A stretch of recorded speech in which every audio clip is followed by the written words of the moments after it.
Muito boa noite, pessoal. Sejam todos bem-vindos para mais uma noite aqui de palestras agronômicas, organizada pelo curso de Engenharia Agronômica da Unifatesc. Então, como a gente tem feito já em algumas sextas-feiras, cada sexta-feira a gente aborda um tema de importância agronômica, de interesse agronômico, tanto para os acadêmicos do curso de agronomia, acadêmicos de outros cursos, para a população em geral que tem interesse, né, produtores rurais que têm interesse nos assuntos abordados. E na noite de hoje, a gente vai trazer o palestrante aqui, Rafael Mendes. Ele é engenheiro agrônomo e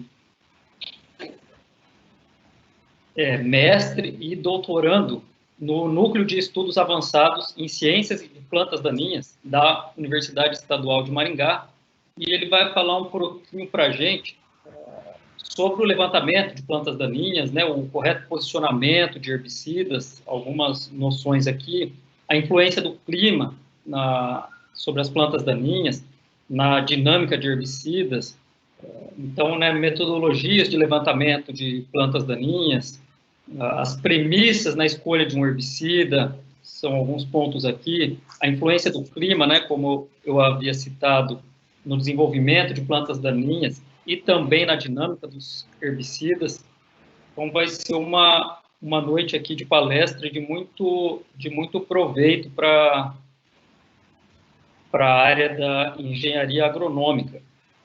Então, muito boa noite, Rafael Mendes, seja bem-vindo. Boa noite, Marcelo. Tudo jóia? Tudo jóia, graças a Deus. Obrigado pela apresentação. Boa noite a todos aí. Espero que estejam me ouvindo bem.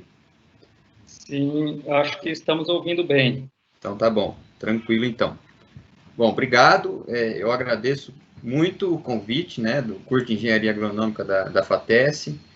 Agradeço a consideração, né, para poder me escolher, para trazer e falar um pouquinho de um tema importante na agricultura atual, na agricultura antiga e na agricultura, eu vou falar um pouquinho sobre isso, 4.0, 5.0, eu não sei até onde vai isso aí, mas planta daninha eu acho que nunca vai sair de cena, né? Sempre vai ser um assunto importante, porque o mercado gira muito em torno de planta daninha, gira muito em torno dessa parte biológica da agronomia, né?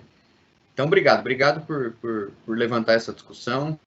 Eu agradeço o convite e espero contribuir com vocês aí. Sexta-feira, né? Só acredito que somos sobreviventes, mas eu me preparei durante a semana aí para trazer algumas informações legais, então espero que seja proveitoso para todo mundo.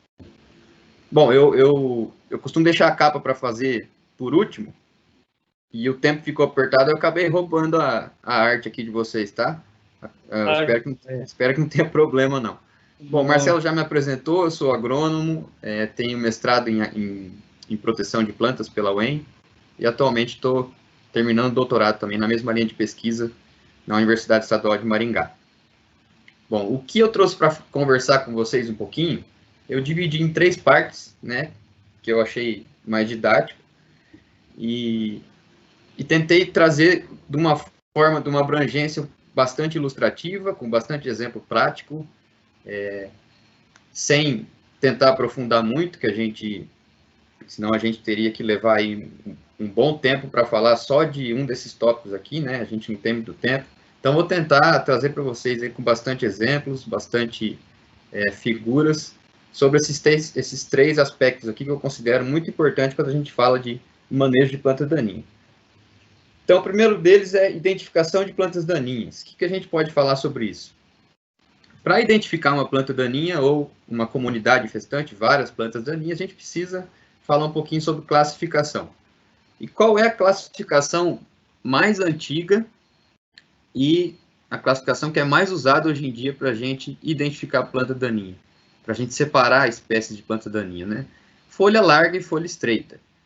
Bom, isso surgiu em decorrência do nosso primeiro herbicida, que foi lançado lá na década de 50 ou 60, se eu não me engano, que é o 2,4-D, que só controlava folha larga. Então, era muito fácil você classificar o 2,4-D como um herbicida que agia sobre folhas largas, né? E até hoje isso é usado, não é uma metodologia errada, certo? Vocês vão ver mais para frente que, na verdade, é preciso ter essa separação, né, entre folha larga e folha estreita.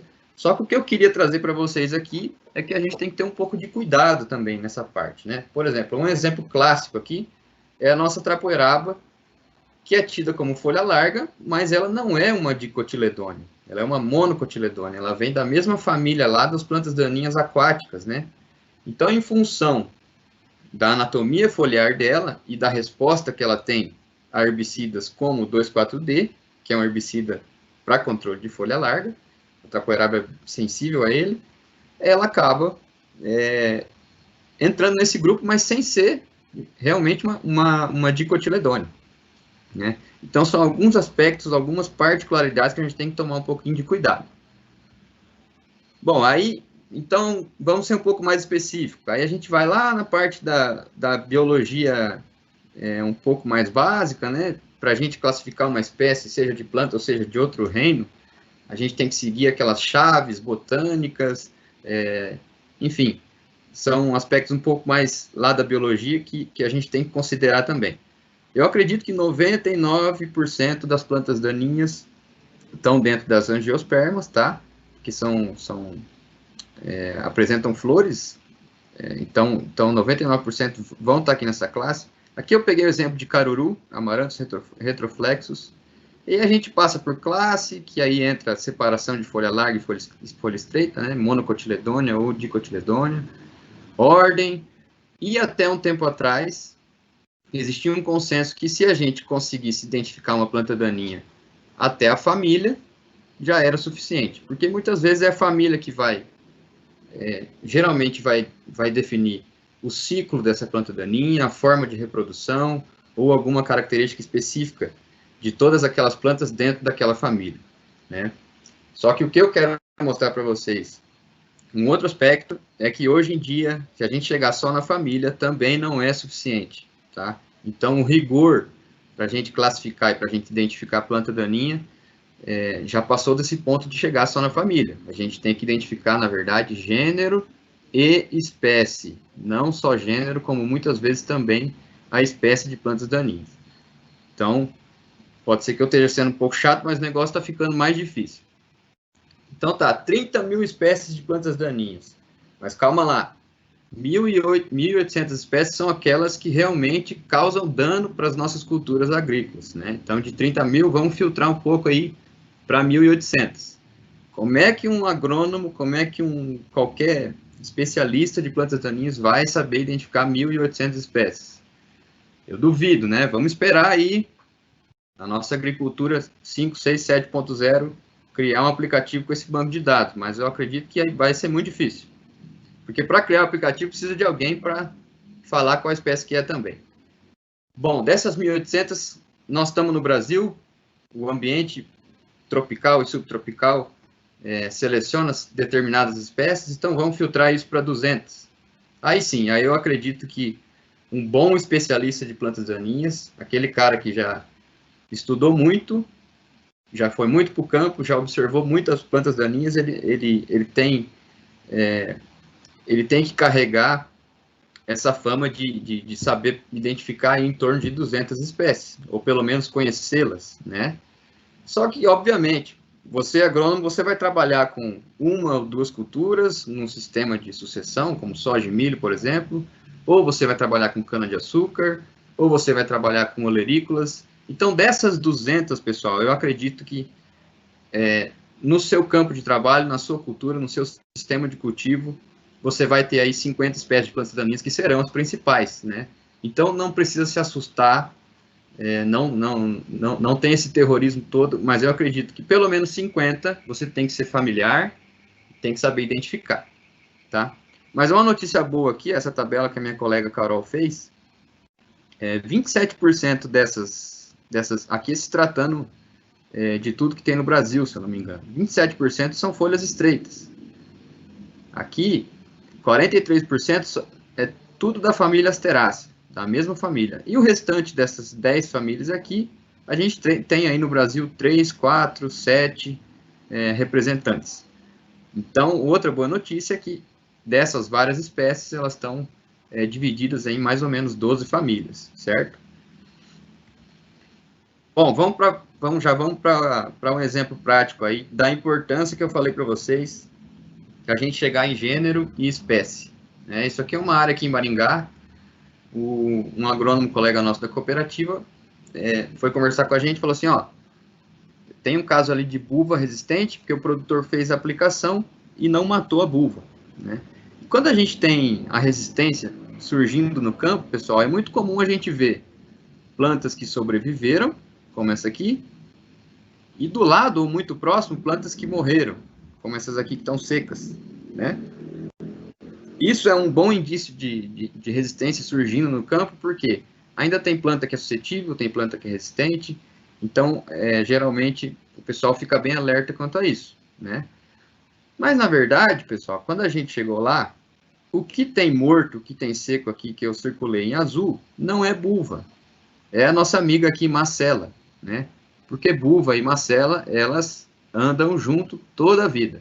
São espécies da mesma família, elas vão germinar geralmente na mesma época, elas estão ali na entre-safra crescendo. Então, onde tem buva, provavelmente tem macela.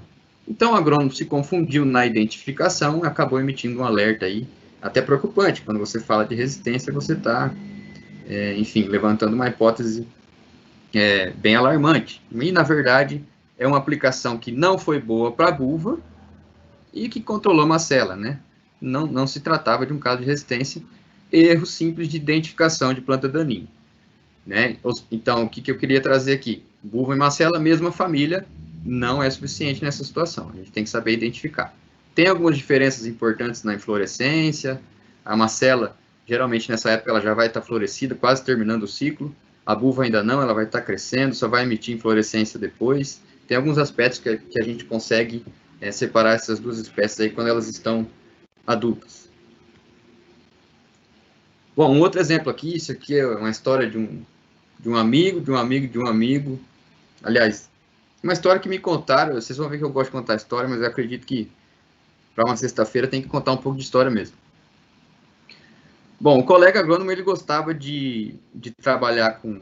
Ele trabalhava em cana-de-açúcar, então muito comum lidar com espécies de digitária, né, horizontais, ciliares, que tem bastante em cana-de-açúcar, né? Então ele trabalhou anos ali na usina, e enfim, teve que se mudar para a floresta, e começou a trabalhar numa cooperativa.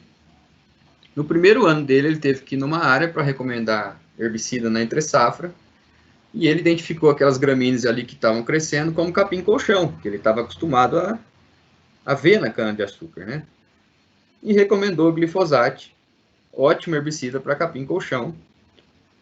Porém, o que o produtor tinha na área, na verdade, era Digitária insulares. Era a espécie mais perigosa de Digitária que a gente tem.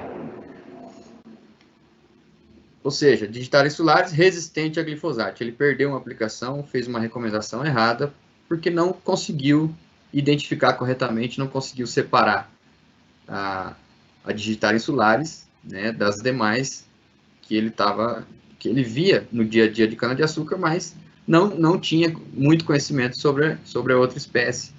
Portanto, uma falha de aplicação por erro de identificação, certo? Quando a Digitária insulares e as outras, elas estão florescidas, até pelo porte também a gente consegue identificar facilmente. O problema é quando elas estão pequenas, realmente não é uma missão fácil, certo? Bom, mais uma vez a gente viu que se chegar só no gênero não é suficiente. Em algumas situações, na maioria delas, nós temos que identificar a planta daninha, gênero e espécie, tá bom? Bom, outro exemplo, caruru, até um tempo atrás, era tudo caruru, né? Em poucos casos a gente precisava identificar uma espécie de caruru. Até que lá, em 2015, né, a gente teve a notícia que chegou um caruru, uma espécie que não existia no Brasil, é muito comum nos Estados Unidos, né? Inclusive uma planta daninha muito problemática. Talvez, se eu não me engano, é a primeira ou segunda planta daninha mais estudada no mundo.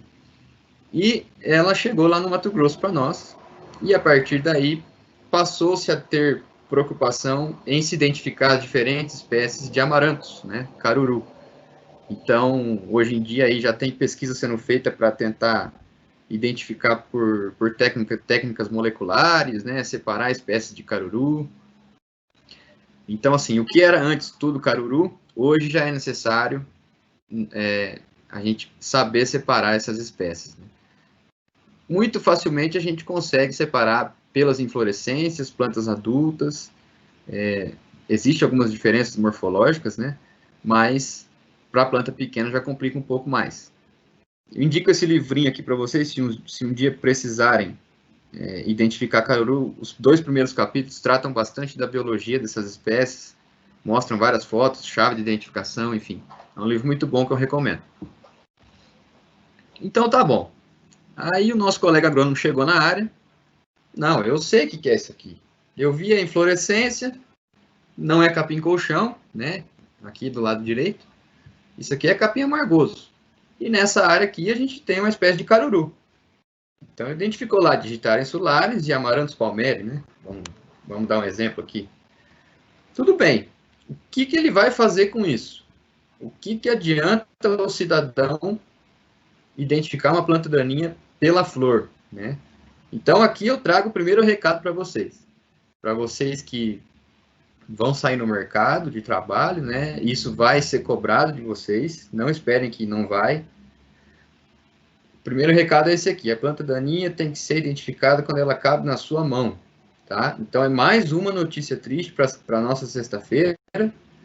Mas isso aqui, pessoal, é para vocês darem valor quando o professor lá pedir para fazer um herbário, dar uma prova prática de identificação de planta daninha, pedir para tirar foto, porque isso aí não é para vocês passarem na prova, não é para ganhar ponto. Isso vai ser cobrado de vocês no mercado de trabalho, tá? Podem ter certeza disso.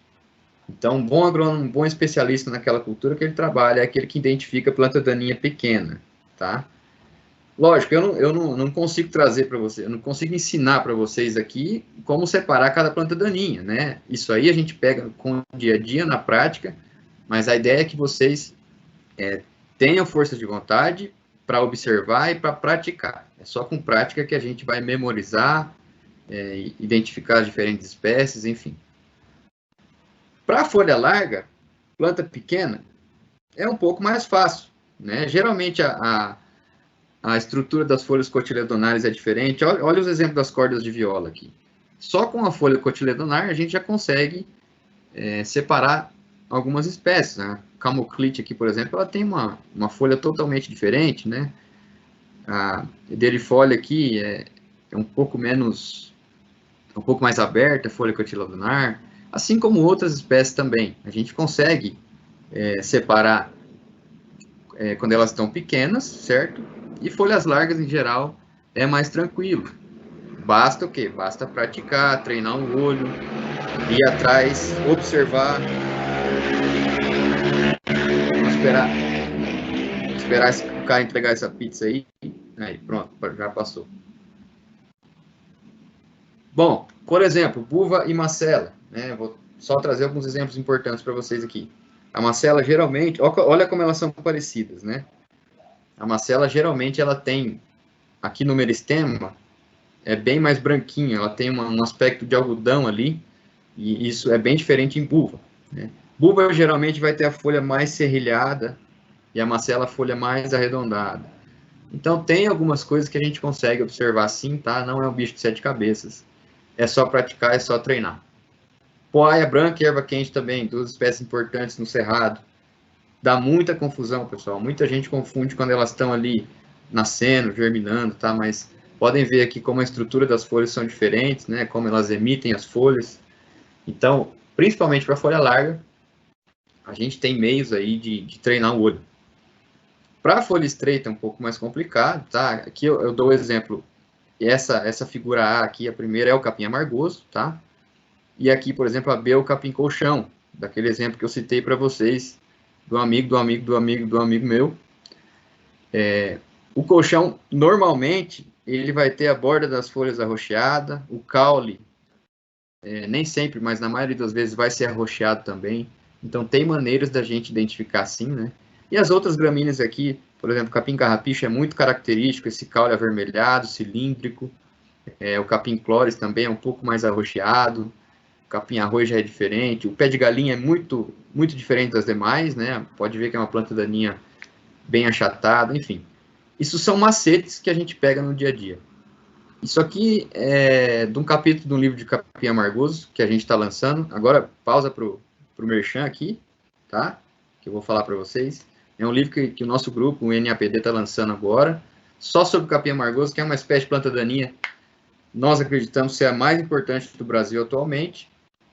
E aqui depois, Marcelo, eu vou deixar o link aí para o pessoal participar do sorteio. A gente está sorteando no Instagram 3 livros, é só seguir a página do NAPD, marcar 2 amigos e curtir lá a postagem que já está concorrendo, tá bom? Só uma pausa aí, vamos voltar para a apresentação agora. Bom, isso aqui, pessoal, é um campeonato de herbologia que a gente tem para a integração de alunos que trabalham com plantas daninhas, né? A Sociedade de Plantas Daninhas faz todo ano, leva a gente lá para São Paulo, e tem algumas provas para a gente competir. Uma das provas mais temidas é identificação de planta daninha. Então, o que eu queria dizer para vocês? Até agora eu só venho contando tragédia, né? Só assustando. Só que a primeira vez que eu fui para essa prova, eu falei, eu estou perdido, eu também não sei identificar planta daninha. Eu sabia identificar lá bidens, que era a espécie que eu trabalhava, buva e amargoso e tal, mas, poxa, eles deram uma lista de 140 plantas daninhas para a gente estudar e 50 que ia cair lá no dia. Pois o que a gente fez? Ó, vamos praticar. Em 2 meses, né, de observação, de ir para o campo mesmo, lá com o manualzinho de plantas daninhas, parar, olhar, tirar foto, comparar. A gente teve 2 meses e a gente não fazia isso loucamente, né? De vez em quando, vamos sair, vamos identificar uns matos aí. Na própria calçada da cidade de vocês, pessoal, parece besta, mas comecem a observar mais, né? Geralmente as plantas daninhas que tem na cidade também tem no campo.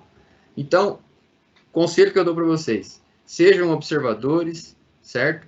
E pratiquem. É só a prática que vai fazer com que a gente consiga chegar num nível aí de ser um bom conhecedor e um bom identificador de plantas daninhas. Praticar bem e, claro, ter boas referências, né? Eu indico para vocês o manual do Lorenz de plantas daninhas, aquele manual azul ou roxo. Bom, eu posso mandar o link aqui para vocês também. Ele não é muito grande, dá para você levar na mochila, que não pesa, dá para você deixar na porta do carro. E, com certeza, um agrônomo de campo tem que andar com esse manualzinho junto aí, tá bom?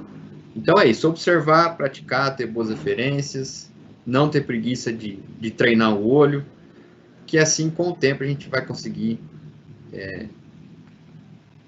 treinar mesmo e atingir um bom conhecimento para identificar plantas daninhas. Bom, identificamos a nossa planta daninha ou as nossas plantas daninhas no campo, agora precisamos escolher um herbicida para controlar. Claro que eu não vou me aprofundar muito nesse tema, eu vou focar em alguns pontos que eu considero importantes, e lembrar vocês também que herbicida não é o único método de controle de plantas daninhas, mas, sem sombra de dúvidas, o mais importante e o mais utilizado. Por isso que a gente vai focar nesse tema aqui.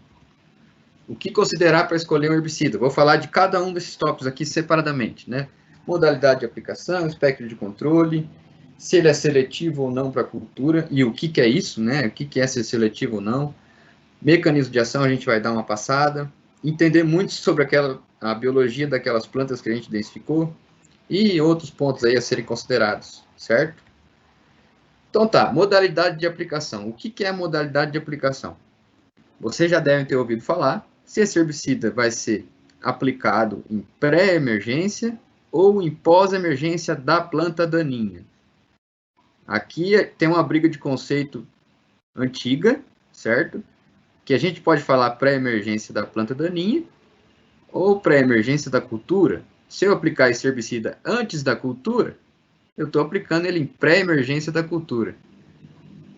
Só que esse herbicida aplicado antes da cultura, ele pode ser aplicado em pós-emergência da planta daninha. Então, olha a confusão, certo? Na verdade, um herbicida, a modalidade de aplicação, É em pré-emergência da planta daninha ou pós-emergência da planta daninha. Ele pode ser aplicado depois que você semeou a cultura ou antes que você semeou a cultura. Então, vamos ter bastante cuidado com isso aí, tá bom? Alguns herbicidas têm ação em pré-emergência, mas podem controlar plantas daninhas em estádios iniciais de desenvolvimento, por exemplo, plantas daninhas bem pequenas, ou vice-versa. Algum herbicida que tem ação em pós, ele pode ter um pequeno efeito em pré-emergência. Então, isso existe também, tá? Mas, basicamente, o que classifica a modalidade de aplicação é a ação do herbicida em pré-emergência, ou seja, herbicida que é aplicado ao solo antes da planta daninha germinar, e em pós-emergência, que é a aplicação na folha dessa planta daninha, depois que ela germinou. E também outros métodos aqui, por exemplo, em jato dirigido, e tem mais alguns métodos de aplicação, mas não esses são os principais. E o que é o espectro de controle? Aí a gente vai voltar lá no folha larga e folha estreita. Enfim, e essa é a classificação que a gente usa e não tem jeito de fugir. Se esse herbicida controla folha larga e folha estreita, ele é chamado de não seletivo. Não seletivo porque ele não seleciona ninguém para sobreviver. Ele mata todo mundo. Controla folha larga e folha estreita. Exemplos: paraquat, glifosato, amônio glufosinato. São exemplos clássicos aí de herbicidas que controlam plantas daninhas folhas largas e plantas daninhas folha estreita. E se for um herbicida seletivo, ele pode controlar apenas folha larga ou apenas folha estreita, né? Por exemplo, que eu já comentei com vocês, 2,4-D apenas para folha larga. Cletodin, que é o inibidor da CCase, apenas controla a folha estreita. Portanto, ele seleciona quem ele não mata, ele deixa vivo, certo? Mas ter muita atenção, muito cuidado com algumas peculiaridades aí de cada herbicida, certo? Por exemplo, o 2,4-D, ele era muito utilizado em milho. Hoje já não é uma boa opção para milho, porque mesmo ele selecionando milho, ele não matando milho, ele tem aí um sintoma de fitointoxicação. Então, tem alguns pontos que a gente precisa estar esperto na hora de recomendar. Não só saber se é folha larga ou folha estreita, mas saber se ele é seletivo para a cultura. Então, eu já comentei um pouco. O que é essa seletividade, né? Essa seletividade é quando eu consigo aplicar o herbicida sem causar dano para a minha cultura. Então, ele vai ser seletivo para aquela cultura. Como é que acontece a seletividade? A mais importante, hoje em dia, que a gente tem que saber, é a seletividade que a gente tem nas culturas melhoradas geneticamente através da biotecnologia. A soja, ela não era, nunca foi resistente ao glifosato, né? A soja, naturalmente falando. O que aconteceu foi que, por meio de engenharia genética, inseriu-se um gene lá, que fez com que ela recebesse o glifosato e não sentisse nada, né? Alguns aspectos moleculares e metabólicos fazem com que, mesmo aplicando um herbicida que não seria seletivo para a soja, depois que insere esse gene, ele é seletivo. O Liberty Link, por exemplo, no algodão, a mesma coisa, quando a gente aplica amônio glufosinato, que é um herbicida para matar o algodão, mas quando tem o gene Liberty Link, essa planta não sofre nada. Então, esse é um exemplo de seletividade de herbicida para uma cultura. Um outro método de seletividade, muito clássico, um exemplo mais usado aí, atrazina em milho, certo? O milho consegue metabolizar muito rápido a atrazina, mesmo ele recebendo as doses que são recomendadas, ele não sofre nada, né? Então, é outra forma de seletividade. A dose, obviamente, né? Já puxando o exemplo anterior, a atrazina em milho é seletivo 3, 4, 5 litros por hectare. Se você começar a pensar em 6, 7, 8 litros por hectare, erros de dose dessa magnitude, pode ser que ele já não seja capaz de metabolizar a atrazina se receber uma dose errada, né? É como você tomar um remédio que seu corpo consegue metabolizar, mas se você errar na dose, você vai passar mal. A mesma ideia. Seletividade por posição, aqui o exemplo mais clássico é a cana-de-açúcar, né?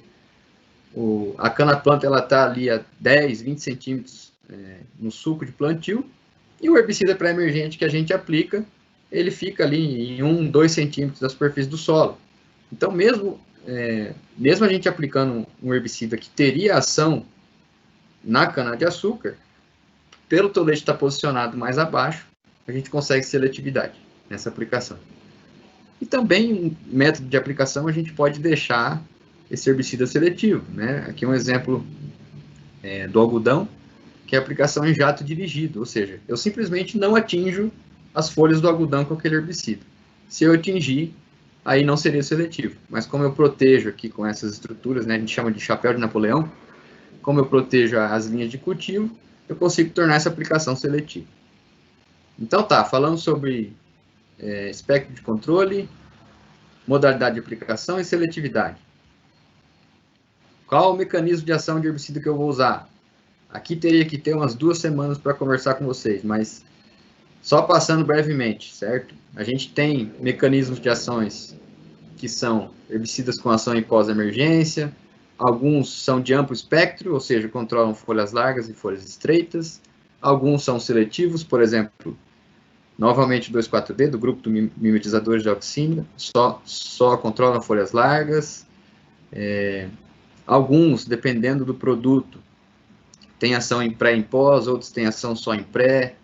Então, assim, não compensa entrar em cada um aqui, porque é muito assunto para tratar, mas só para vocês saberem que existem várias opções de mecanismo de ação. O mecanismo de ação, basicamente, é o ponto principal que aquele herbicida vai agir na planta. Pode ser uma enzima, pode ser lá na fotossíntese, pode ser na fabricação de carotenoide, por exemplo, né? Alguns deles vão ter ação de contato, que é aquela ação de queima, né, de necrose. 1, 2, 3 dias após a aplicação, a gente já consegue ver a planta seca, necrosada totalmente. E outros têm ação sistêmica, que ele precisa translocar na planta, né, que daí vai ter um sintoma um pouco mais lento, mais clorose, e daí em plantas grandes, 2, 3, até 3 semanas para que as plantas daninhas morram, né. Então, acho que o mais importante é vocês saberem, de uma maneira mais geral, se é pré ou se é pós, se é folha larga ou folha estreita, se ele é um herbicida de contato ou sistêmico, certo? Lógico que também tem não só uma, mas várias particularidades para cada grupo desse aqui.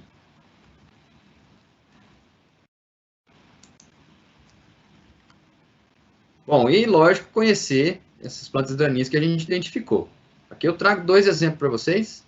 O primeiro é do nosso amigo capim amargoso, estou falando bastante dele hoje, mas ele merece destaque. Um exemplo clássico aqui. Eu escolhi lá a trifuralina, que é um herbicida pré-emergente, ótimo para o controle de capim amargoso. Certo? Então, tinha capim amargoso adulto lá, eu rocei minha área e quero aplicar um herbicida com ação em pré-emergência para controlar esse capim amargoso. Ótimo, trifuralina vai ser um belo herbicida para ser embebido pelas sementes. Ele tem ação em pré-emergência, a semente vai embeber a solução do solo com herbicida e não vai germinar. Só que eu não sabia que o capim amargoso, ele também se reproduz por rizoma, ele é uma planta perene. Então, rocei, o rizoma ficou lá, e a trifuralina não vai ter esse efeito no rizoma, porque ela não tem, ela só tem efeito em semente, certo? Então, conhecer esses aspectos da biologia das nossas plantas daninhas é fundamental. Não só isso, pessoal, mas, por exemplo, cada época que a planta daninha germina, como é que é o ciclo, várias outras coisas, né? Um outro exemplo clássico também é a famosa tiririca aqui, né? Bom, a tiririca, ela forma bulbo no solo. Se depois de determinado tempo, ou seja, depois que ela formou bulbo, ela já cresceu, e eu quiser aplicar um herbicida de contato, que é aquele herbicida que vai queimar rapidamente, ótimo, eu vou matar a parte aérea da tiririca. Mas o bulbo vai estar lá. Eu vou só eliminar essa parte aérea, ela vai germinar por outro bulbo. Vai nascer logo depois mais tiririca. Ou seja, eu precisava de um herbicida, na verdade, com ação sistêmica, que translocasse até o bulbo e fizesse o efeito lá embaixo, certo? Então, conhecer a biologia também é um aspecto fundamental para a gente escolher o herbicida.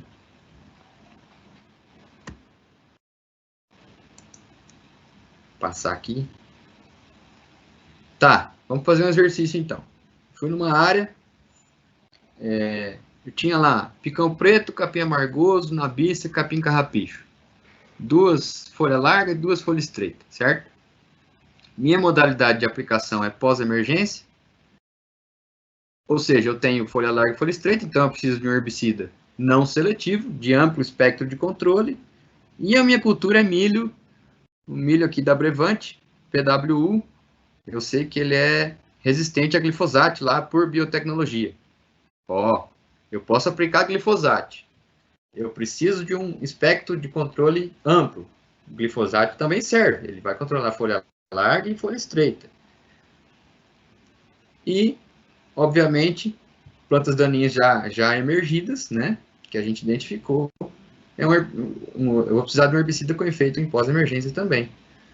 Então, ótimo, né? Escolhemos lá o nosso herbicida, né, o inibidor da EPSPS, o glifosato. Vai funcionar muito bem, porque ele é seletivo para o milho, ele vai ter amplo espectro, vai funcionar em planta daninha já emergida.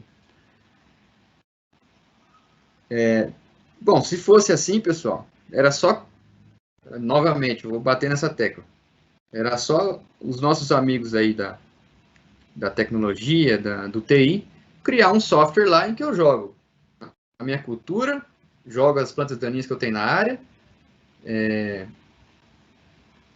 jogo se é em pós-emergência ou pré-emergência e ele já me dá o herbicida, né? Então não precisa mais de agrônomo. Tá bom. Então, nesse mesmo exemplo aqui, vou contar para vocês que o capim amargoso é resistente a glifosato. Quem já trabalha no campo já sabe disso, né? É aí que tá, pessoal. Existem várias outras particularidades, não só essa que eu estou trazendo para vocês, que nesse caso é resistência, que fazem com que a gente ainda necessite de pessoas e não só de máquinas, certo? Então, por exemplo, qual é o tipo de solo? Qual é o clima? Será que esse solo é o melhor para tal dose de determinado pré-emergente? O histórico de resistência dessa área. É só o agrônomo que vai conhecer, é só o técnico que está indo lá, é só o funcionário da propriedade, ele que vai saber se é resistente ou não. Qual é a cultura que eu vou plantar depois, né? Alguns herbicidas com ação no solo podem afetar a cultura que vem depois. Então a gente tem que saber disso. Qual é o custo? Se eu tenho duas opções de herbicida, qual é o mais barato? Qual é o mais fácil? Qual tem disponível na cooperativa, na revenda para eu comprar, né? Esse herbicida tem registro ou não tem para cultura? A tecnologia de aplicação que eu vou usar, eu preciso de um volume de cauda maior para determinado herbicida, preciso de uma ponta específica, posso aplicar com vento, não posso aplicar com vento. É por isso que eu acho que nós não vamos ser substituídos por máquina tão cedo, certo? Elas vêm para nos ajudar, claramente, isso vai acontecer e tem que acontecer, mas o segundo recado que eu deixo para vocês é esse aqui. A nossa famosa agricultura 3, 4, 5, 20.0 ainda vai precisar de gente e gente qualificada, tá bom? Bom, então definimos o nosso herbicida. Agora vamos falar um pouquinho como é que esse herbicida ou determinado produto que a gente escolheu se comporta com relação ao ambiente, tá? Outro assunto que também demanda bastante tempo, mas eu vou tentar abranger de uma forma rapidinha com vocês. Bom, o herbicida ele pode ter interação com o solo e com o ambiente. Ele pode ter entrada e pode ter saída. Eu posso perder herbicida para o ambiente, ou eu posso saturar esse ambiente com herbicida. Então, vários aspectos aqui têm que ser considerados, né? Isso depende muito da propriedade físico-química de cada produto e também do ambiente. Como é que está esse ambiente? Como é que está esse solo? Como é que está a temperatura? Como é que está a umidade do ar? Então, por exemplo, existe fotodegradação, própria decomposição pelas plantas, volatilização, lixiviação, vários aspectos aqui que a gente tem que considerar, principalmente quando a gente fala daqueles herbicidas com ação no solo, certo? E, obviamente, a gente tem que linkar tudo isso com a condição aqui da nossa planta, né? Então, esse herbicida vai interagir com os aspectos da atmosfera, do solo e também da planta daninha, alvo que eu estou querendo atingir. Bom, com relação à atmosfera, eu destaquei 3 processos aqui. O primeiro deles é fotodegradação. Isso já está... Hoje em dia, as formulações mais novas já estão bem protegidas quanto a esse aspecto, mas um exemplo muito clássico, ela era... Opa, desculpa, travou aqui. Um exemplo muito clássico era a trifuralina no passado, que a gente precisava aplicar no solo e fazer uma gradagem leve. para incorporar essa trifuralina. Era uma modalidade de aplicação chamada pré-plantio incorporado, né? Por quê? Porque ela era muito fotodegradada. Então, se tivesse radiação solar, a gente perdia muita molécula, certo? A volatilização é um aspecto a ser considerado. E aqui, o que vai medir se o herbicida... Aliás, o fator principal que vai nos falar se o herbicida é muito volátil ou não é a pressão de vapor. Quanto maior a pressão de vapor, mais propenso à volatilização desse herbicida. Volatilização é um problema, porque a gente vai perder o que a gente está aplicando. Depois que aplicou, ele vai estar no solo, vai estar na folha, e vai poder volatilizar, mas também é um problema sério em casos de deriva, por exemplo, né? Se a gente tem uma cultura sensível vizinha, esse produto pode volatilizar e causar um problema ali na cultura vizinha, que é sensível a esse herbicida. Então, quanto maior a pressão de vapor, maior a chance de volatilização. Lembrando aqui, pessoal, menos 2 é maior que menos 5, tá? Então, por exemplo, o glifosato, ele tem bem menos chances de volatilizar do que clomazone. E um outro aspecto importante está relacionado à chuva. Isso o produtor, ele está acostumado, ele está ligado o tempo inteiro, né? É óbvio que eu não vou aplicar um herbicida em pós-emergência na folha, sendo que eu tenho uma previsão de chuva forte aí para daqui 1 hora. Porque depois a chuva vai vir, vai lavar todo esse herbicida, a gente vai perder a aplicação. Então, basicamente, ficar atento às nossas previsões do tempo aí. E na maioria dos casos, é bom a gente ter pelo menos um dia para que esse herbicida seja bem absorvido.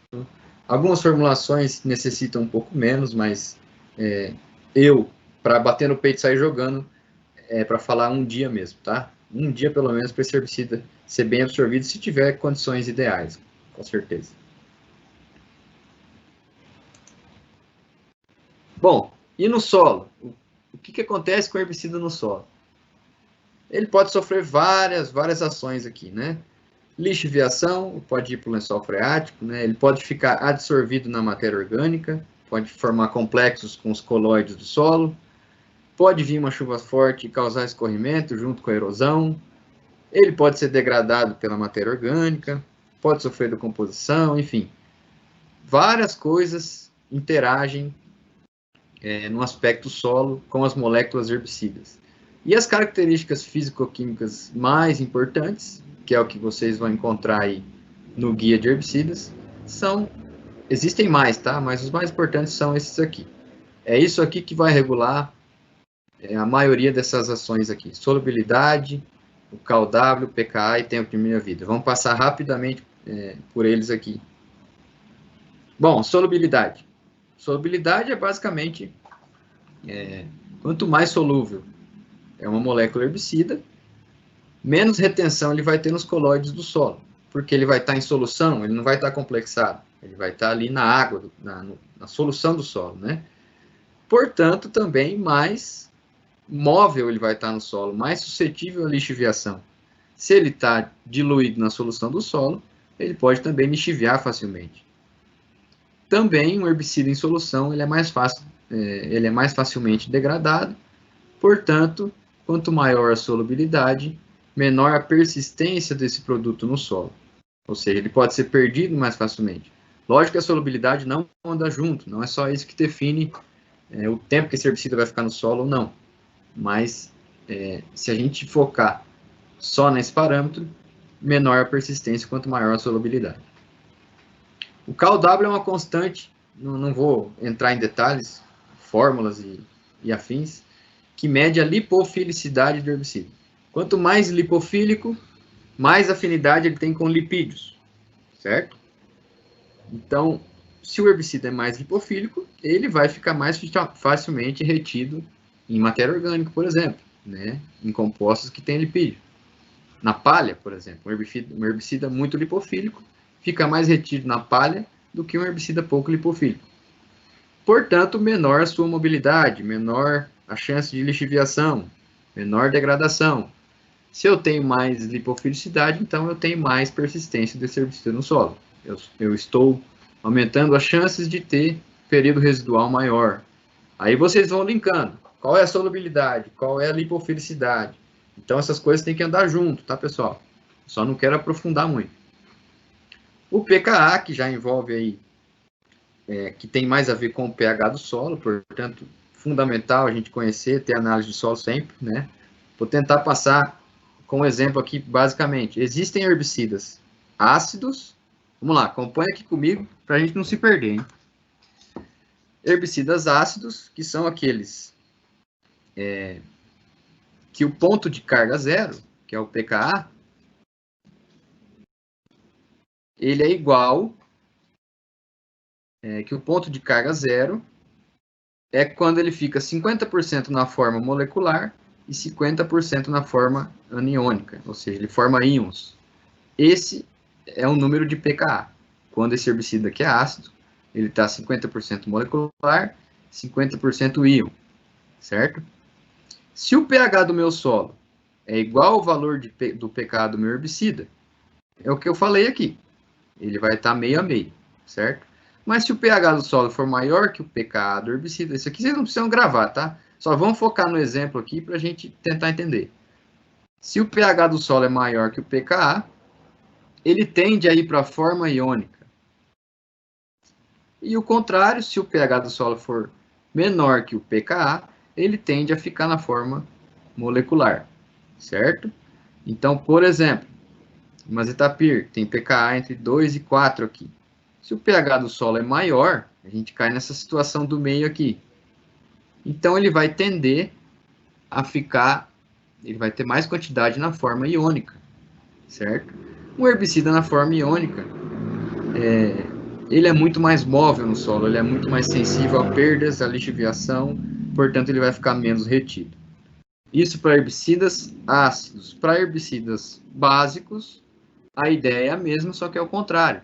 Ele é um herbicida que ele recebe carga positiva, portanto fica catiônico. Então, se o pH do solo é igual ao pKa desse herbicida, vai ficar meio a meio, né? A mesma ideia do herbicida ácido. Se o pH do solo é maior que o pKa, ele vai ficar em mais quantidade na forma molecular, e o contrário, ele vai ficar em maior quantidade na forma catiônica. O paraquat é um exemplo de herbicida que não tem pKa, ou seja, qualquer pH do solo acima de 0 vai fazer com que ele fique 100% na forma molecular. Por isso, a retenção do paraquat no solo é muito forte, né? Ele rapidamente fica retido nos colóides. Bom, isso aqui também é assunto aí para mais de dias. É só para tentar situar vocês que nós temos que estar ligado. Teor de argila do solo, pH do solo,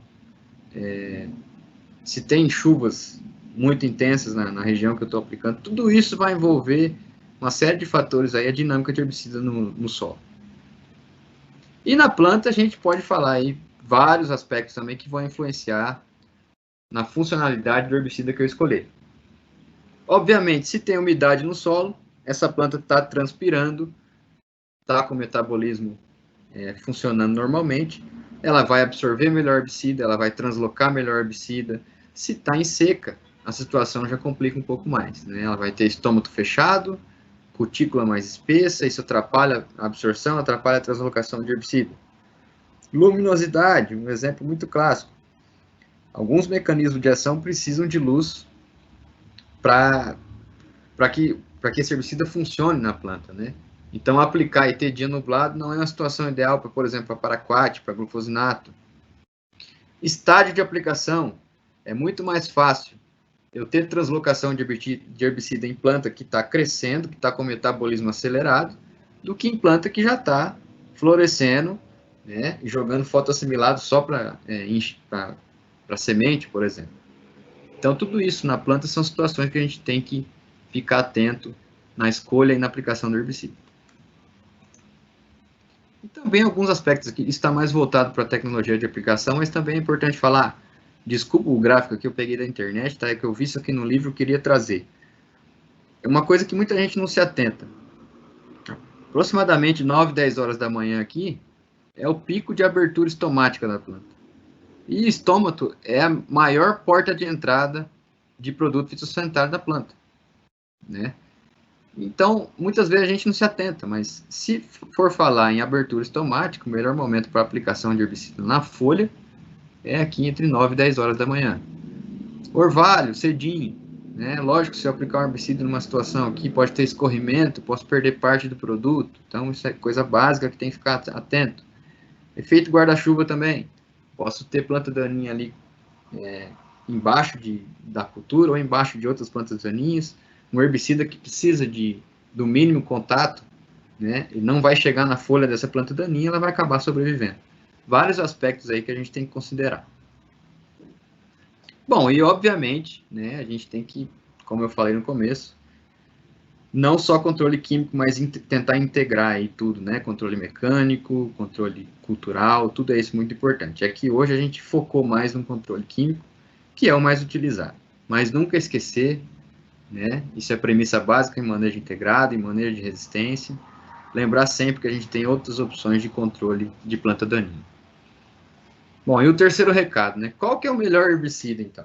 Isso aqui é algo que meu orientador fala, o Ruben, que é o professor lá da UEM. Há muito tempo ele brinca com essa frase.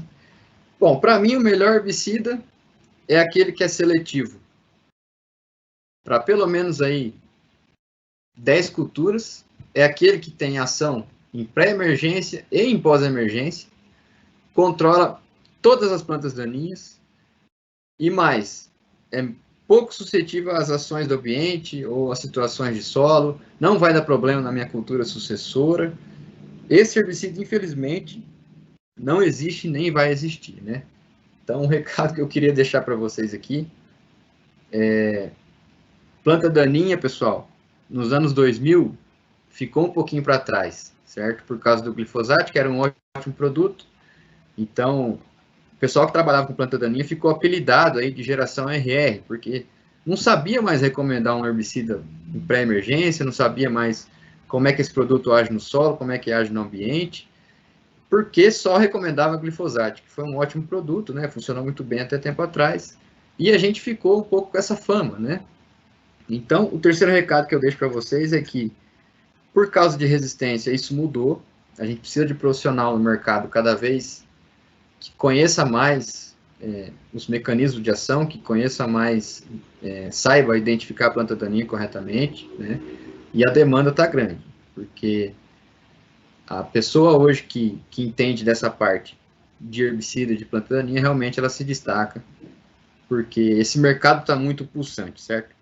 Então, assim, o herbicida bom não existe, é aquela velha resposta de agrônomo, né? Depende da minha cultura, depende do meu solo, depende do que eu quero controlar, se tem resistência, se não tem, depende de vários fatores. Depende, é lógico, de nós engenheiros agrônomos, certo? Esses são os 3 recados que eu queria deixar para vocês. Eu não sei vocês, mas eu também queria tomar uma cervejinha. Bom, fica meu contato aqui, pode mandar e-mail, ligar, eu estou disponível aí para que for preciso. Obrigado, pessoal. Opa, muito obrigado pela sua contribuição. Uma palestra aí muito enriquecedora para a gente. Principalmente para os acadêmicos aqui, para os alunos do curso de agronomia, né? Então, o Rafael aí abordou temas extremamente importantes e também para quem trabalha na área, né? Para conhecer um pouco dessa dinâmica, dessa necessidade, né? Que tem hoje em estar conhecendo, em estar buscando. Então, obrigado aí, Rafael, pelos seus esclarecimentos. Foi de muita valia para a gente. Inclusive, está até rolando um sorteio aí no Instagram, você já fez até a propaganda aí, né? Tem que fazer, né, cara? Pois é, está muito bom. Galera, corre lá no Instagram que até eu vou lá participar dessa.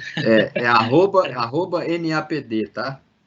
Que é o núcleo, né? O grupo de pesquisa, de estudos de vocês, né? Isso. Aí acho que a primeira postagem lá é sobre o sorteio. Eu já vou correr para lá, quem sabe eu ganho. Isso aí, participar lá. Isso aí. Alguém está falando aqui que desejando boa noite, desejando falando que foi muito boa a palestra, desejando os parabéns aí para o Rafael, para os envolvidos. Um ponto que eu queria abordar, que você falou bastante, né, a gente teve essa perda da eficiência pela pressão de seleção, né, do glifosato. Então, a primeira geração de transgênicos, né, a RR, depois a Intacta, né, que foi a segunda geração. Então, aconteceu esse aparecimento de resistência do glifosato, que a princípio, igual você citou aqui no final, nos anos 2000 aí, aparentemente o problema de plantas daninhas estava muito bem resolvido. Então, o pessoal parou de estudar um pouco, né?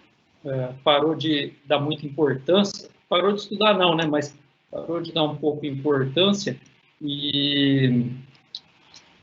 Só que daí foi por essa pressão de seleção, né? Foi o próprio glifosato foi perdendo a eficiência, né? Com o aparecimento de resistência. E hoje a gente tem a tecnologia da terceira geração aí, que seria a Intacta 2 Extend, né? Que a promessa é que ela seja resistente ao dicamba, né? Então, que é um herbicida pós-emergente, e ele pode ser aplicado tanto no pré-plantio, né, quanto na pós-emergência, principalmente para controle de folhas largas aí. Então, a gente teve problemas aí com a buva, caruru, né, corda de viola, picão preto, são os principais alvos aqui, né? O que você me diria, assim, com relação de conscientização do agricultor para o manejo dessa nova geração né, com a tecnologia Intacta 2 Extend, que está chegando para o produtor, né, no ano que vem, para a safra, promessa para a safra 2020-2021, aliás, 2021-2022, né? A gente sabe que a gente precisa ter um manejo correto também para a gente não cair nos mesmos problemas que a gente teve com a resistência ao glifosato, né? Toda tecnologia dessa vem para agregar, certo? Então, por exemplo, a ideia de poder aplicar dicamba nos Estados Unidos foi para controlar esse caruru palmere aí. Uhum. E no Brasil se encaixa muito bem por causa da buva. Dicamba é um herbicida muito bom para a buva. Bom, eu não sei se nós aprendemos a lição, mas a ideia é essa. Toda vez que a gente simplifica e quer usar a mesma ferramenta várias vezes, a gente vai acabar selecionando resistência. Então, aconteceu com o glifosato, pode acontecer com o dicamba, eu acredito que se acontecer, vai ser numa velocidade um pouco menor, ou com uma intensidade um pouco menor, porque a gente já se assustou no passado, e também porque vão ser recomendadas misturas também de herbicidas, né? A gente não vai aplicar só dicamba, mas o problema é cair na comodidade, né? Se a gente cair na comodidade, a gente pode perder uma ferramenta aí que investiram milhões para lançar e que é uma ferramenta ótima para algumas situações nossas aqui. Então, sempre tentar não simplificar, né? E, claro, as empresas sempre vão estar trabalhando para o lançamento de novas fórmulas, né, novos princípios ativos, e cabe a nós, cabe a nós, engenheiros agrônomos, na recomendação, saber, né, diversificar, saber variar o princípio ativo, né, para a gente não cair nesse erro recorrente. O Felipe Passos é aluno nosso do 5º ano aqui do curso de agronomia. Ele está parabenizando, né? Falou que é uma ótima palestra. E ele está falando aqui que ele ouviu falar muito que o glifosato tem efeito em algumas plantas e em outras não. Mas com relação à aplicação, sabendo que a mistura é proibida, se a área estiver infestada de outras espécies, né, que recomenda-se outro tipo de herbicida, e sabendo que o custo de aplicação não é barato, o que recomendar nesse caso, né, que ele está falando, no caso da não mistura, né, que a gente sabe que é uma prática que existe. A questão da mistura é algo que produtores, especialistas, a indústria, a sociedade de plantas daninhas vem brigando muito com o Ministério, né, questão de poder regularizar a mistura em tanque, que para mim é fundamental, minha opinião é que tem que regularizar mesmo, né? A gente precisa disso, é uma ferramenta que a gente precisa. Infelizmente, se não tem legislação para isso, a gente tem que partir para alternativas como, por exemplo, você pode fazer uma aplicação sequencial, né? Ao invés de aplicar uma vez, aplicar 2 vezes, 2 mecanismos de ação diferentes, procurar o máximo por herbicidas com espectro de ação maior, né? Para folha larga e folha estreita, a gente tem aí glufosinato de amônio, tem glifosate, enfim. E também algumas moléculas que já vêm com formulações em mistura. Já misturada. Isso tá... Hoje em dia o mercado está buscando muito isso e já tem disponível alguns produtos que já são moléculas em mistura para completar o espectro de ação.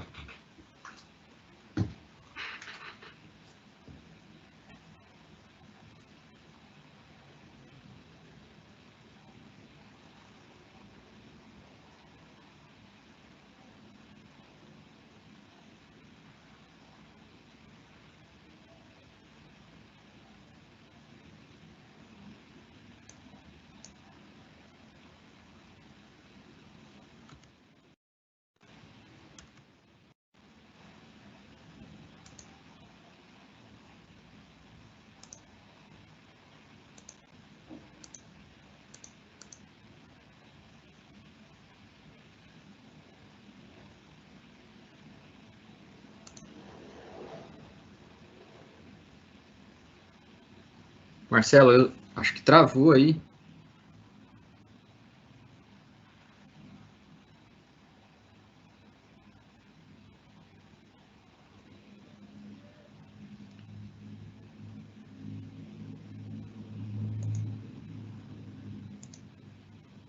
Travou, eu não tô ouvindo você, Marcelo.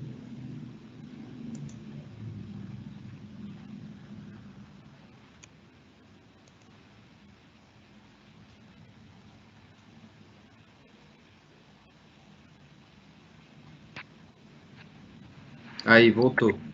Opa, eu estava até te mandando uma mensagem aqui. Minha conexão tinha caído. Tá bom, tranquilo. Deixa eu só... Eu vou deixar no slide aqui. Tá, joia.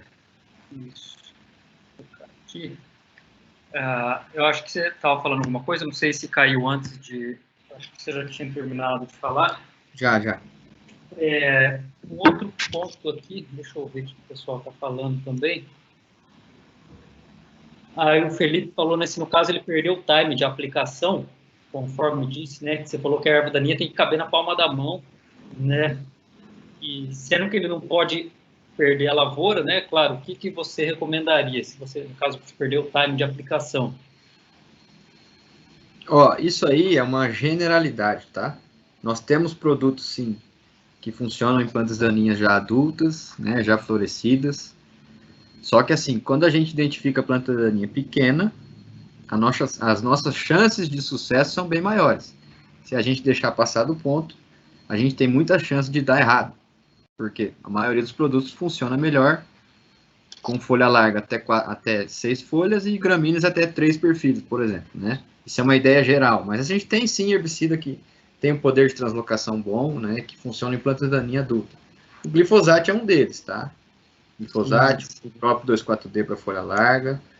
Só que em algumas espécies a gente vai precisar, depois de aplicar glifosato, entrar com aplicação sequencial, né, como acontece com algumas plantas daninhas que passam do estádio, né, ou seja, o custo é maior quando ela sai da palma da mão, né, o investimento é maior, a complexidade é maior. Então a ideia é geral. Se a gente controlar pequena, a nossa chance de sucesso é bem maior. Mas temos sim algumas opções, certo? Não é o ideal, porque a gente vai investir mais, mas existem algumas opções sim. Uma outra pergunta aqui, muitas aplicações de herbicidas são descontroladas, né? E isso futuramente você não pode contaminar o lençol freático por lixiviação ou até mesmo contaminação do solo, né? E como que isso pode prejudicar as futuras plantações? Pergunta bem geral aqui que daria para a gente ficar falando a noite toda, né? Sim, daria. Não, isso pode acontecer sim, tá? Claro que vai depender, se a gente falar só em termos de lençol freático, né, da profundidade do solo, vai depender também da textura da textura desse solo, se tem muita argila ou pouca argila, às vezes não tem um potencial de lixiviação tão grande. Mas um exemplo muito clássico é nos Estados Unidos, né, nas lavouras de milho lá do Corn Belt, que usaram atrazina e usam ainda por muito tempo. A atrazina é um herbicida muito solúvel, ele lixivia muito fácil. Então, alguns solos rasos lá tem problema sério de contaminação do lençol freático. Aqui no Brasil, a agricultura nossa é muito feita em cima de latossolos, agricultura intensiva, né, latossolos, nitossolos, são solos mais profundos, né, eu diria que pode ter problema, sim. A gente monitora isso muito pouco, né? A gente monitora pouco rios, né, lençol freático. Acho que tinha que ter um monitoramento um pouco mais intenso contra isso, para ver se está tendo problema ou não. Mas pode acontecer, sim. É difícil de prever, né? E a mesma ideia para resistência. Tentar diversificar, não aplicar sempre o mesmo herbicida, não fazer doses exageradas, né, usar com racionalidade, integrar outros métodos de controle, tudo isso é importante para evitar esse tipo de problema ambiental. Certo. O Lucas Miranda está fazendo uma pergunta aqui também. Como vocês vão lidar daqui para frente, né, com o banimento do paraquat, que era um dos principais herbicidas aqui mais usados, né, em secações sequenciais? Essa é uma pergunta importantíssima, né? E o professor Ruben faz isso. Quando ele abaixa a cabeça e fala assim, essa pergunta é importante, é porque ele está enrolando e pensando no que vai responder. Mas, ô Lucas, o paraquat ele era muito importante na dessecação pré-semeadura da soja, né? Aquela segunda aplicação, aquela sequencial para controlar o mato.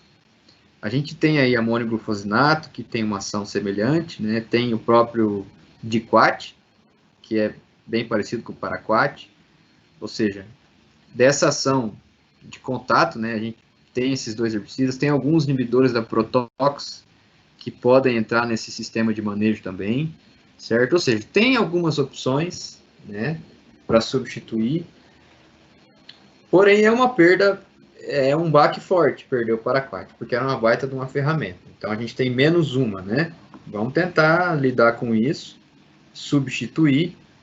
Uma outra situação importante também era a dessecação pré-colheita da soja, que o paraquat era muito utilizado, mas ainda tem o diquat, né? O próprio glufosinato podem fazer essa função aí. Tentar jogar com os jogadores que a gente tem agora. Menos um, mas ainda tem o que fazer. Olha. E a última pergunta aqui, da aluna Josiane, também aluna do 5º ano, inclusive ela é membro do grupo aqui dessa semana, né, das apresentações aqui. Sim, conversei bastante com ela. Com ela, certo. Ela perguntando aqui a respeito dos mecanismos de dormência das sementes. O que você poderia nos dizer? A dormência da semente de planta daninha é uma estratégia de defesa da espécie. Vamos pensar assim, se todo capim amargoso, vamos pegar um talhão aí de 10 hectares, se toda semente de capim amargoso lá germinasse na primeira chuva, na primeira alta temperatura que viesse, se todas aquelas sementes germinassem de uma vez, e acontece uma queimada nessa área, a espécie vai ser extinguida daquele talhão, certo? A dormência, ela funciona como um mecanismo de proteção. Então, se tem semente dormente naquela área, não vai germinar tudo ao mesmo tempo, pode vir a queimada, que a espécie ainda vai permanecer naquela área. Então, a dormência é uma das características que a gente fala de o que torna uma planta daninha, né? É justamente isso, ter dormência de semente para poder se proteger de distúrbio, se proteger de extinção da espécie, né? Então, assim, tem muita coisa para falar sobre isso também, mas eu acho que isso é um mecanismo de defesa de plantas em geral, né? Ela tem que ter dormência para sobreviver ao longo do tempo. E a última pergunta aqui, que acabou de chegar, do Diego Carvalho. Ele está mandando boa noite pela ótima palestra. Ele é da região de Santarém. Geralmente temos talhões que tem bastante folha larga e estão fazendo glifosato e clorimuron junto. O que você acha dessa mistura? Aqui também tem produtores que estão misturando glifosato, clorimuron e 2,4-D. Certo. Bom, aí a gente vai entrar num assunto um pouco mais técnico, né? Vai depender da espécie que você tem aí. Mas se a gente estiver falando de espécies de difícil controle o que é? Quando o glifosato não controla muito bem, né? Então, geralmente tem que entrar em uma associação de um outro produto para ajudar. Para eu te falar especificamente, tem que saber mais ou menos qual planta daninha vocês estão trabalhando, mas geralmente 2,4-D, um inibidor de ALS, como é o caso do clorimuron, eles vêm para ajudar o glifosato nessas aplicações, né, para ter um efeito aí um pouco melhor, para tentar controlar essas plantas daninhas. Tem que ver, para cada situação, qual mistura é melhor, né? Se é melhor misturar com 2,4-D, misturar não, associar, né? Vamos falar associar, porque mistura não pode. Associar com 2,4-D, associar com clorimuron, aí tem que ver cada situação específica. Mas é comum, tá? É comum, principalmente na dessecação, fazer esse tipo de associação aí. Tá, joia. Deixa eu ver que acabou de chegar mais uma coisa aqui. O Daniel Nalim, deixa eu só... O Daniel Nalim, mandando boa noite, parabéns pela apresentação, Rafael, foi muito boa. Depois do capim amargoso e da buba, qual planta daninha você acredita que será mais problemática em sistemas de cultivo de sucessão de soja-milho para os próximos anos? Obrigado, Daniel. Me permite falar 3, pelo menos. Bom, no Brasil, gramínea é muito importante, porque a gente está num país tropical, né? Gramínea sempre vai ser importante. Bom, eu acredito que o pé de galinha aí pode ser uma preocupação, capim pé de galinha, né? Já tem casos de resistência a glifosato e casos de resistência a inibidores de ACCase. Se a gente perder essas duas ferramentas, né, vai ficar muito complicado. Capim pé de galinha é uma preocupação. Alguma espécie de caruru, eu acredito que pode ser problema, porque em outros lugares do mundo a gente tem selecionado caruru muito rápido, né? E no Brasil a gente tem caruru em muitas áreas, então pode ser que seja um problema. O próprio leiteiro também, que é uma planta daninha que já é um pouco mais tolerante no geral para herbicidas, já apareceu agora resistente a glifosato, já tem resistência a inibidor da protox, resistência a ALS. Então, assim, tá, vamos escolher uma próxima aí para não ficar sem resposta. Eu acredito que o capim pé de galinha. E o Daniel conhece muito bem capim pé de galinha. Certo. Acho que ele queria que eu respondesse essa. O Lucas Miranda, chegando mais alguns comentários aqui, falou que, né, que esse ano foi um ano muito seco e sem umidade, então o clima não ajudou muito para fazer dessecação. O que o senhor indicaria em casos como esse, onde a planta daninha já está com estresse, né? A situação ideal é que o solo esteja úmido, né? Que não esteja um clima seco, mas a gente sabe que em muitas situações, principalmente no cerrado brasileiro, isso é complicado nessa época. A experiência que a gente vem tendo aqui, vamos falar de buva, que é uma planta daninha que tem muito nessa época do ano, na dessecação, que é uma época seca, é que muitas vezes tem sido melhor arriscar para aplicar num clima seco, só que pegar a buva pequenininha, do que esperar chover e essa buva crescer e depois que chover aplicar. Então, para a buva, eu acredito que o estágio de aplicação vem sendo mais importante do que condição climática, tá? E daí tentar trabalhar uma aplicação noturna, né, que tem uma temperatura mais baixa, que tem um pouco mais de umidade no ar, tentar trabalhar bastante óleo adjuvante, aumentar um pouco a dose de adjuvante para a gente forçar a penetração do herbicida nessa planta em estresse, né?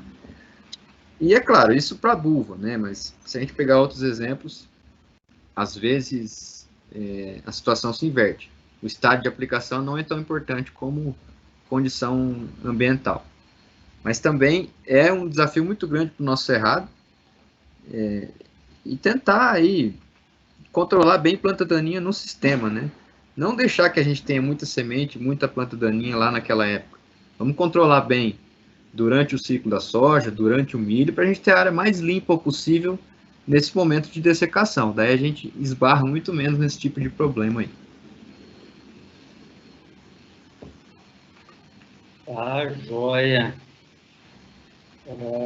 A Josiane aqui falando, Rafael, foi uma excelente palestra, mandando os parabéns e agradecendo mais uma vez aí pelo convite. Muito obrigado, eu que agradeço. Então, é isso. Em nome da Unifatesc aqui, então, mais uma vez, muito obrigado, Rafael, pela sua presença, pela sua fala aqui, que foi de grande valia, foi extremamente enriquecedora para todos nós.